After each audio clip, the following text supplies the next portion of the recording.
All right, so we're here for a Doctor Doom video, and this is the proposed Doctor Doom origin story from the Russo brothers and from Robert Downey Jr.'s Iron Man slash Tony Stark slash Victor Von Doom slash Doctor Doom, and possible what it could be. Now, once again, this is from Exiled Scooper, so take this with a pinch of salt, and let's get into this video.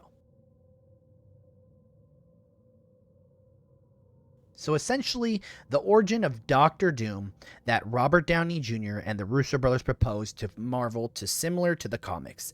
In this specific universe, Victor Von Doom, Robert Downey Jr., is born into a poor gypsy family as he is in the comics. His people are enslaved and ruled over by a cruel baron. Doom was born with superior intelligence and developed advanced skills at a young age. Doom's mother is a witch that makes a deal with the devil to sell her soul in order to return to possess dark magic powers to free her people. Doom's mother ends up killed for being a witch by the village locals. Doom's father was also killed. Young Doom was exiled. So first off, let's get into it. It's not like the comics. So essentially, Doom's mother, Cynthia Von Doom, she made a deal with Mephisto to be able to have this magic to go stop the Baron and his soldiers in a village, but Mephisto left out a thing. He said, I will give you these powers, but you're not going to know how to control them. So essentially, she goes in, she starts using the magic, she's killing soldiers, she kills all the children in the village as well. Cynthia, with the hate and regret that she has, pretty much says, I don't want this anymore. And one of the soldiers that's hurt come behind her and stabs her with the sword and kills her, to which then obviously her soul is dragged down to hell. And before she dies, she tells her husband, Werner, hey, you need to get Victor and you need to get out of here and you need to save him. You need to make sure he lives. Well, Werner was a doctor and essentially he was practicing medicine, and the Baron said, hey, I need you to work on my wife. I need you to heal her to make her better, which, if I remember correctly, he knew she wasn't going to make it and he was going to die, so he just really wanted to kill Werner. Well, Victor knew that she wasn't going to be healed, so essentially took Victor and ran off with him and eventually would go to die, but leave Victor with his best friend. Obviously then Victor would grow up, Victor would go off to school, meet Reed Richards, all this kind of stuff. In other stories, he would meet Tony Stark, would switch bodies with Tony Stark, and yada yada so forth. But that's not the point of this. Let's get into this more. Wanting to honor both of his deceased parents, Doom delves into witchcraft and sorcery. He also blends it with technology, as his father was an inventor. Years later, Doom gets a scholarship to MIT and becomes roommate with his universe's Tony Stark. This Tony Stark is an arrogant playboy played by a different actor. Doom kills Tony Stark. During the scuffle, Tony scars Doom and he ends up losing one of his eyes. Doom runs away and travels to Kamar Taj, but is kicked out as he is deemed too dangerous. So essentially, once again, not how it goes.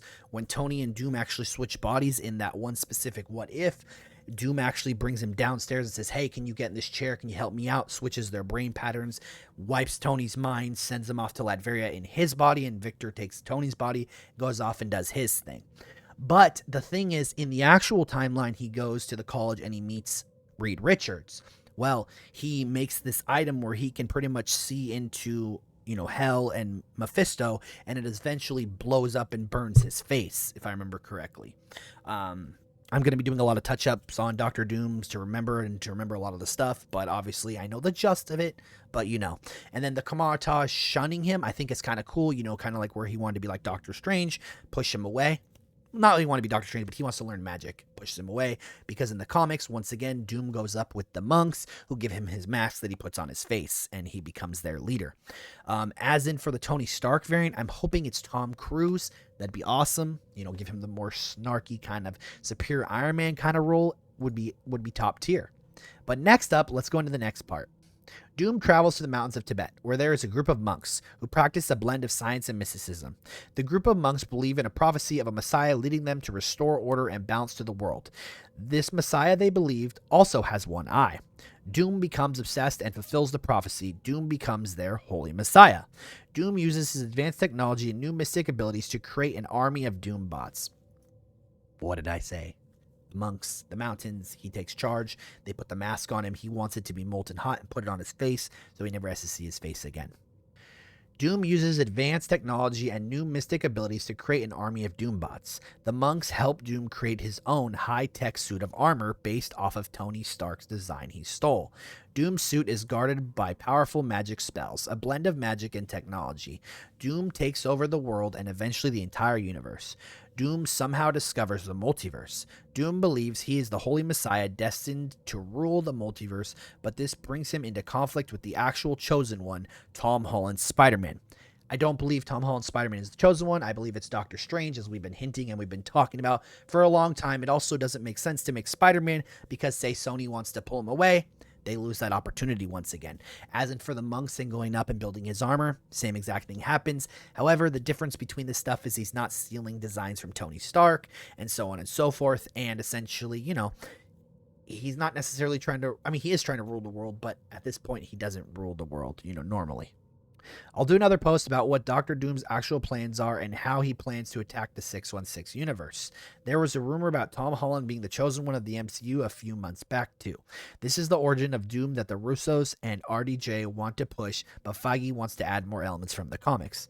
And I will tell you why, because most of this is Cap. This is specifically mostly from the comics with some twists and ties in with different words that he's just adding into this. Yeah, it could be a thing and it could make sense and it would be very well done to the origin, but at the same time, it's a little bit of twists and turns and just added in on what this person has obviously heard from different people or made up themselves and whatnot. But it's still a good story, in my opinion. I think it works well, and I think this would be something cool to add on. But obviously, I would change a couple things. Like, obviously, I would have, him having a hate for Reed Richards still. I wouldn't have it Tony Stark being in his his schoolroom, because once again, if he looks like Tony Stark, I don't really want it to be Tony Stark, and I would like to see Tony Stark in that universe and do maybe switching bodies with him or whatnot, something along those lines. Let's do a little bit different and not do things so the same, but just add in some different things, if that makes sense.